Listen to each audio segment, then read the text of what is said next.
speculation. So while you're filming, go ahead, I'll give you something. So there's an individual riding around with a sign with my picture on it, the mayor's picture on it, as well as the city manager. Riding around with a sign that says violent crime is up 40% in our city. That is a lie. That is a false. Period. And we have individuals out there reporting wrong information out there. And there are people who are buying into that. It's only about a handful of them. And it's not correct information. So here are the facts. In 2021, crime was down overall 11%. Our violent crime, I think, was down about 9%. I can't remember the exact number. It was down about 9% in 2021. So let's go to 2022, where we just recently reported to FDLE. So every year, we establish a goal for our city as far as crime reduction. And my goal for the city was 5%. To have an overall crime reduction of 5%. That was the goal. That was my command staff, what we talked about. That's why we have our meetings every month to talk about crime, what's going on, how we're responding to it, and things of that nature. So, with that being said, I didn't reach my goal of the 5% overall. But we had a crime reduction overall of 2% for the whole year. So if you add the 2 years together, that's a huge crime reduction. And before we started transitioning how we police now, prior to my hiring, crime was up 4 years consecutively in this city. It's on FDLE's report. You'll see it.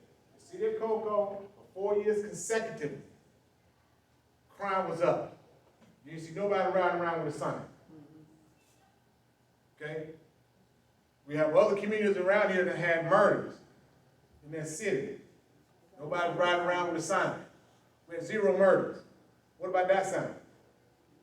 That's a big thing with these officers out here. You see these officers out here? They're working these officers are working hard every day to make a difference in this community. And I think it's sad that people ignore the work that these officers are doing by riding around with a sign to say these officers are not doing their job because crime is up 40%, which is a lie.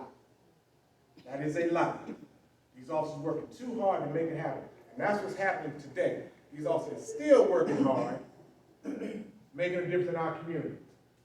And they're always trying to find ways to engage the community in a positive way. That's what it's all about. Folks, you have to understand this. Policing has evolved. We are not going to do the same thing we used to do 20 years ago. Okay? It's a big deal about accountability. We have to be accountable now, and that's what we're going to do without default. No matter how many signs they make, no matter how many times they ride around in circles, we stand on the mission. And our Cocoa Police Department mission is this, CPD. That's Cocoa Police Department. The C stands for Community First. The P stands for Promoting Partnerships. And the D stands for Demonstrating Excellence. That's what we live by at our police department. That's what we do. We're not going to let nobody take us off that. That's our mission. Okay? So, they're working hard. Crime is down. And right now, year to date, might as well brag now, for District 1, crime is down just for District 1. Overall crime, but just for District 1, is down 5%. Now, so when you start talking about crime reduction and things of that nature, it sounds good, looks good, but to me, it goes beyond that. My question is, do you feel safe? And if you don't feel safe, what can we do as a police department to help you feel safe? That's the whole purpose of meetings like this. So I could tell you all day long, crime is down in your area. Yeah, but if you say, I don't feel safe, then, we got a different challenge here. And that's why we come at these venues like this at a table and let's talk about exchange ideas, right? Because we don't have all the answers. If I had all the answers, I would be doing these community walks. I would be having venues like this. I'll just sit back in the chair somewhere and just collect a paycheck.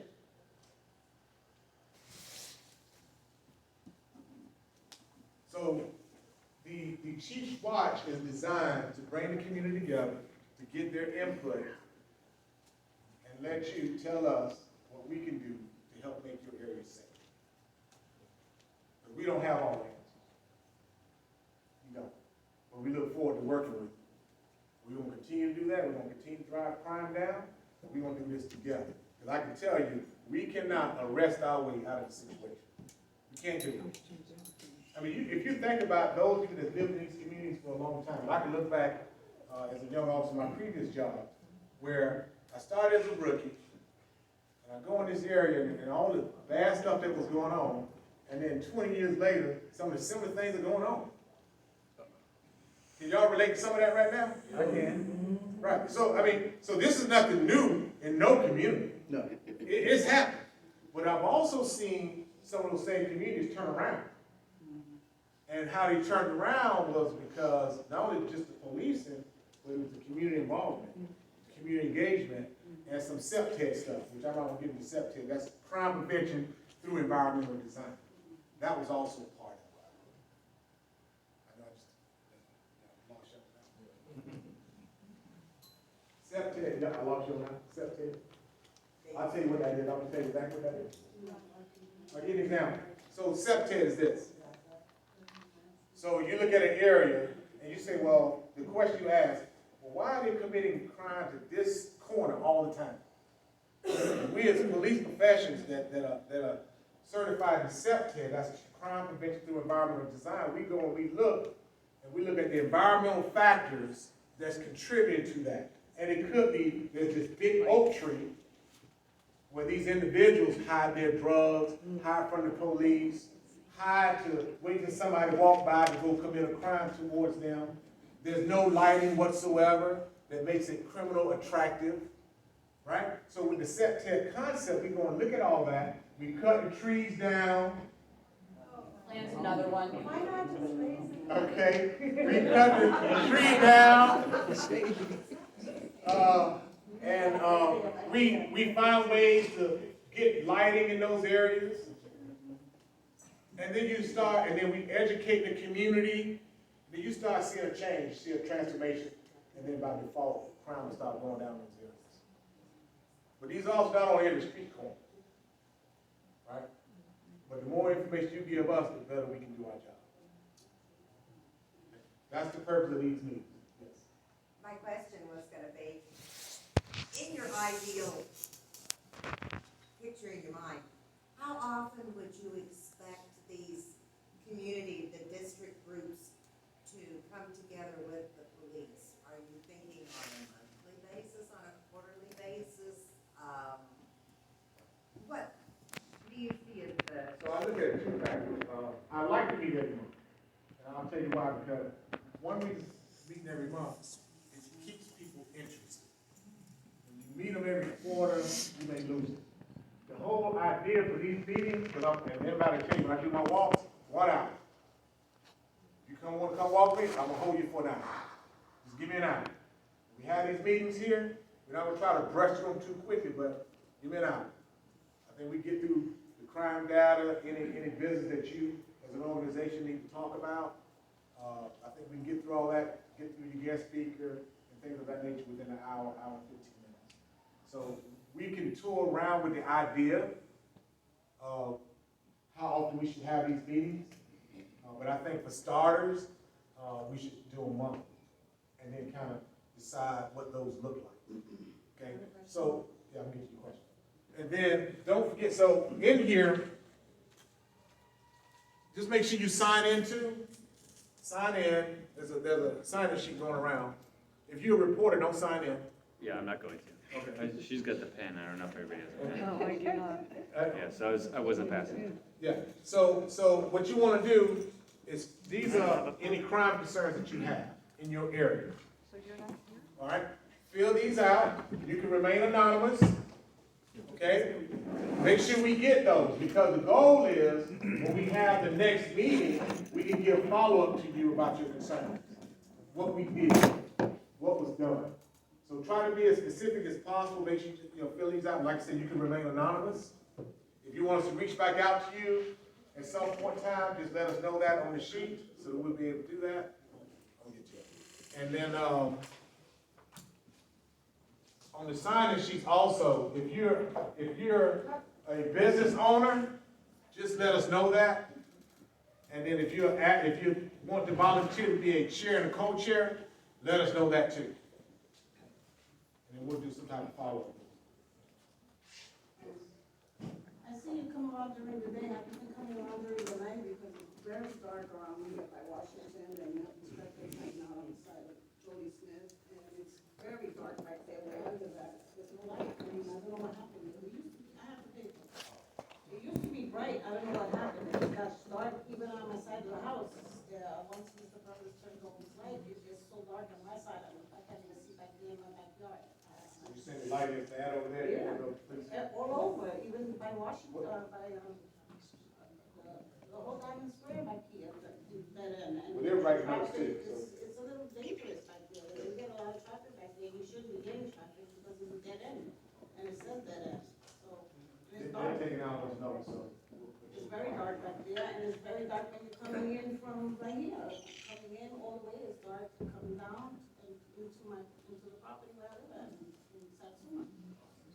But, Washington. And if you I have don't know what's anything, going on with the lights, I'm telling you, because these lights, we used to call them in and they used to fix them, but then they'd be out again and, like, so this winter. are these city lights or are these businesses? City lights. Okay. All right, thank you. Yes. Just curious, how or what support would the chairs and co-chairs have to engage with the members, like, when you describe the physical footprint of District 1, for instance, which is massive, there's a lot of areas within District 1 that I would assume you would want the chairs and co-chairs to be able to engage with the residents in that area to understand what are the challenges, what are the concerns, you know, you may not live in the same region as some of the ones that you quoted, Commander, Yes. where there's issues, like this is here, here, here. Right.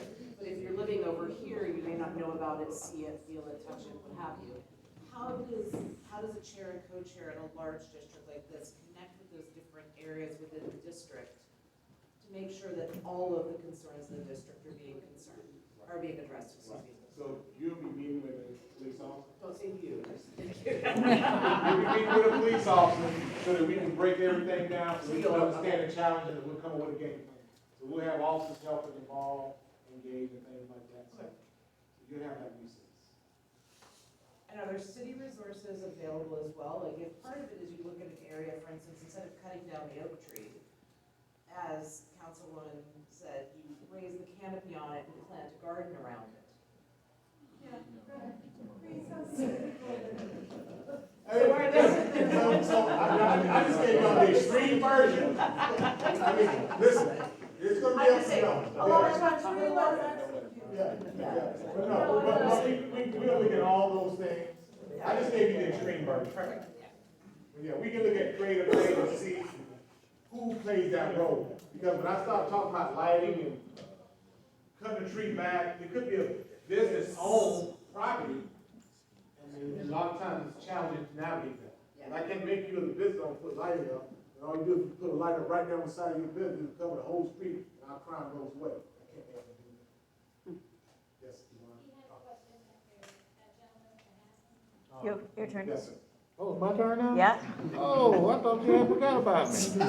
Hey, listen, one thing about me, I'm real honest. I did. This is very important. Like I was saying from the beginning, I grew up in this area ever since the 60s. And the youth we got going on out here, hang out at that park right out there, and this gentleman right here, he named a lot of the areas that the problems are. Right. These guys are young and they're very aggressive. You don't have to do nothing to them. They will come at you.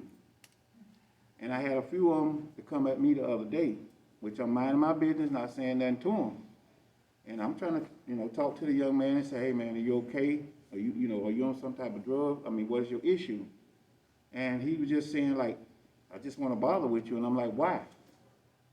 And then one of the other guys were with him, they're like a little pack of wolves. And one of the other guys were with him say, hey man, we carry bullets. I said, okay. So now it's went to a whole different level. To me, that's a threat. You mind being filmed? Because I don't. Yeah. want you- Okay, good. What do you mean be fair? You're on camera. He's asking, you're getting filmed. I don't want you filming me. And you know what, I don't wanna be filmed either. Why don't you just turn that off and let this be a community That meeting? puts him at risk if he says something, it's supposed to be a confidential meeting Yeah. to some degree. What if those kids see what he said? Turn it off, please. See, that's the Let problem. this be a community That's the meeting. problem. I don't care if they see it.